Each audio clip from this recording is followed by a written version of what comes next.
The simplest type of company structure in India is the sole proprietorship. A firm owned and operated by one person is known as a sole proprietorship. There is just one person in charge of managing and making decisions for the company. However, the lone owner will be responsible for any business losses due to their limitless liability.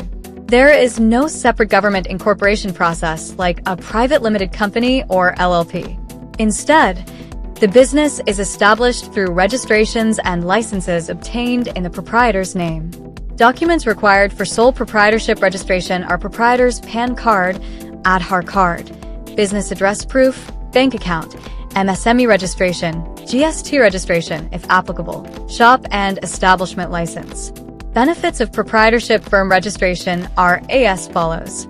Simple registration, no profit distribution, reduced compliance, less taxes, simplicity, business decision, total control. What is the procedure for registering sole proprietorship? Step 1. Documentation. Step 2. Choose an original name. Step 3. MSME and Udyam registration. Step 4. Register for GST. Step 5. Register for additional taxes. Step 6. Registering under shops and establishments. Step 7. Open a bank account of the name of your firm, and for fast and reliable compliance solution for your company, contact PSR Compliance now.